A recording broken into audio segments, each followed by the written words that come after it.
সুপ্রিয় দর্শক, খবরের কাগজের নিয়মিত আয়োজনে আপনাদের সকলকে আমন্ত্রণ জানাচ্ছি। আপনাদের সাথে আছি আমি আঁখি আক্তারুল্লাহ। চলুন দর্শক, দেখে আসি আজকে খবরের কাগজে আপনাদের জন্য কি কি গুরুত্বপূর্ণ সংবাদ শিরোনাম রয়েছে। দর্শক, আজ 17 এপ্রিলের খবরের কাগজের শুরুতেই যা থাকছে: প্রধান উপদেষ্টার সঙ্গে বিএনপির বৈঠক, নির্বাচনের দিনক্ষণ নিয়ে ঐক্যমত হননি।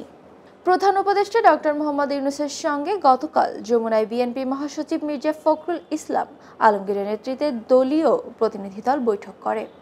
আগে সংস্কার, পরে গণতন্ত্র, বক্তব্য ভ্রান্ত ও কূটতর্ক। বিগত সরকার পতনের পর এখনো কিছু ব্যক্তি ও গোষ্ঠীর কাছে সংস্কার, পরে গণতন্ত্র বক্তব্যকে ভ্রান্ত এবং কূটতর্ক বলে মন্তব্য করেছেন বিএনপির মহাসচিব মির্জা ফখরুল ইসলাম আলমগীর। খরচ বাড়বে শিল্পের অনেক খাতে। দেশের ব্যবসায়ীদের সব পক্ষের সঙ্গে আলোচনা ছাড়াই অনেকটা বিনা নোটিশে ভারত থেকে বেশ কিছু পণ্য নিষিদ্ধ করা হয়েছে। তৈরি পোশাক খাতের অন্যতম কাঁচামাল সুতা আমদানিতে দেওয়া হয়েছে শর্ত। স্থলপথ দিয়ে আনা যাবে না, আনতে হবে বিকল্প পথে। নিকোল চুলিকের সঙ্গে বৈঠকে নাহিদ ইসলাম। এনসিপি মৌলিক সংস্কার ছাড়া নির্বাচনে যাবে না। মৌলিক রাষ্ট্রীয় সংস্কার ছাড়া আগামী জাতীয় নির্বাচনে অংশ নেবে না জাতীয় নাগরিক পার্টি। গতকাল বুধবার বিকেলে ঢাকা সফররত যুক্তরাষ্ট্রের দক্ষিণ ও মধ্য এশিয়া বিষয়ক উপসহকারী পররাষ্ট্রমন্ত্রী নিকোল চুলিকের সঙ্গে বৈঠক শেষে সাংবাদিকের সঙ্গে একথা বলেন এনসিপির আহ্বায়ক মোহাম্মদ নাহিদ ইসলাম। রমজানের আগেই সংসদ নির্বাচন চাই জামাত। বাংলাদেশ জামায়াত ইসলামী আগামী রমজানের আগেই সংসদ নির্বাচন চায় বলে জানিয়েছেন দলটির আমির ডাক্তার শফিকুর রহমান। তিনি বলেছেন, আগামী বছরের জুন পর্যন্ত অপেক্ষা করলে বর্ষা, ঝড় ঝাপটা, বিভিন্ন ধরনের প্রাকৃতিক দুর্যোগ আসবে, তখন নির্বাচন না হওয়ার আশঙ্কা দেখা দেবে। তাই আমরা চাচ্ছি আগামী রমজানের আগেই নির্বাচনটা হয়ে যাক। পলিটেকনিক শিক্ষার্থীদের 6 দফা, দেশজুড়ে অচল অবস্থা, ভোগান্তি। সরকারি বেসরকারি পলিটেকনিক ইনস্টিটিউট ও technical school and school college সহ বাংলাদেশ কারিগরি শিক্ষা বোর্ডের আওতাভুক্ত শিক্ষার্থীদের জোট কারিগরি ছাত্র আন্দোলন বাংলাদেশ 6 দফার দাবিতে গতকাল রাজধানীর তেজগাঁওয়ের 7 রাস্তা এলাকায় সড়ক অবরোধ করে। বৃষ্টিতে স্বস্তি, যানজটে নাকাল। ভ্যাপসা গরমের মধ্যে অবশেষে নেমেছে স্বস্তির বৃষ্টি। গতকাল বুধবার বেলা 2:30টার দিকে রাজধানীর আকাশ মেঘাচ্ছন্ন হয়ে শুরু করে। এরপর ঝোড়ো হাওয়া উড়িয়ে নামে তুমুল বৃষ্টি। তীব্র গরমের পর বৈশাখের প্রথম বৃষ্টিতে নগর জীবনে এসেছে প্রশান্তি। বিমান বাহিনীর 71 স্কোয়াড্রনে প্রতিরক্ষা রাডার উদ্বোধন। বাংলাদেশ বিমান বাহিনীর 71 নম্বর স্কোয়াড্রনে নতুন স্থাপিত GM-403M আকাশ প্রতিরক্ষা রাডারের উদ্বোধন করা হয়েছে। গতকাল বুধবার বিমান বাহিনী প্রধান air chief marshal Hasan Mahmud Khan ওই রাডার উদ্বোধন করেন। বাগেরহাটে মামলা নিয়ে বৈষম্য বিরোধীদের বিরোধ। DUQS-এর আন্তর্জাতিক কুইজের পর্দা নামছে আজ। মিডিয়া পার্টনার খবরের কাগজ।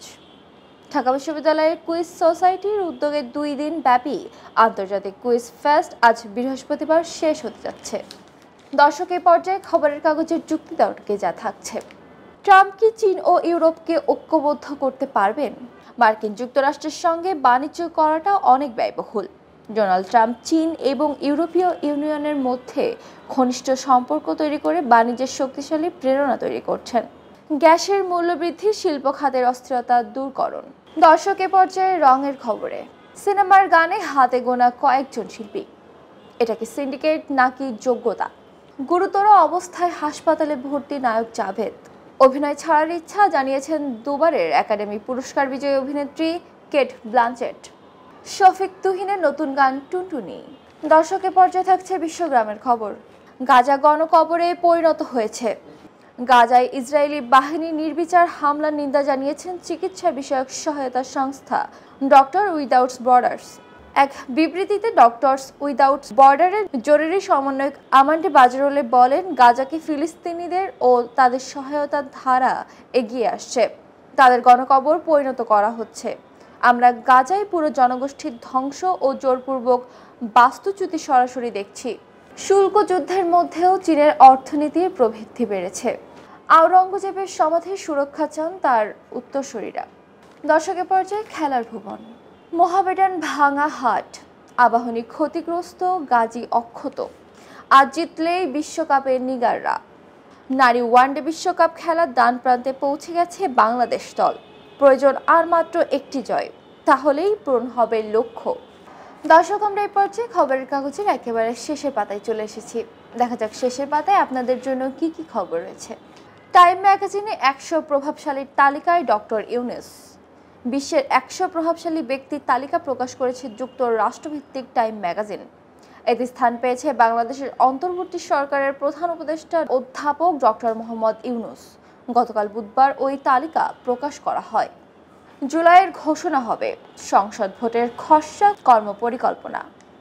চলতি বছরের ডিসেম্বরে ত্রয়োদশ জাতীয় সংসদ নির্বাচনের লক্ষ্য ধরে প্রস্তুতি নিচ্ছে নির্বাচন কমিশন ইসি। সিলেট ও চট্টগ্রাম থেকে শুরু হচ্ছে কার্গো ফ্লাইট। ভারত 8 এপ্রিল বাংলাদেশকে দেওয়া ট্রান্সশিপমেন্ট সুবিধা বাতিল করে। এরপর 2 দিনে 5টি ট্রাক ফিরিয়ে দেয় দেশটি। এতে পণ্য বিদেশে পাঠানো নিয়ে রপ্তানিকারকদের মধ্যে দুশ্চিন্তা দেখা দেয়। পরিস্থিতি সামাল দিতে সিলেট বিমানবন্দর দিয়ে 27 এপ্রিল থেকে কার্গো ফ্লাইট পরিচালনা শুরু হবে। চিত্রশিল্পী মানবেন্দ্র ঘোষের বাড়িতে আগুন। জুনের মধ্যে ডাকসু নির্বাচন চায় ছাত্র অধিকার পরিষদ। ঢাকা ইসলামাবাদ সচিব পর্যায়ের বৈঠক আজ। বাংলাদেশ ও পাকিস্তানের মধ্যে দীর্ঘ 15 বছর পর আজ শুরু হচ্ছে পররাষ্ট্র সচিব পর্যায়ের বৈঠক। সর্বশেষ এই বৈঠক হয়েছিল 2010 সালে। দর্শক, এই ছিল খবরের কাগজের আজকের আয়োজন। সকল ধরনের আপডেট পেতে খবরের কাগজের সাথেই থাকবেন। খবরের কাগজ, নিখাত, নির্ভীক, নিরপেক্ষ।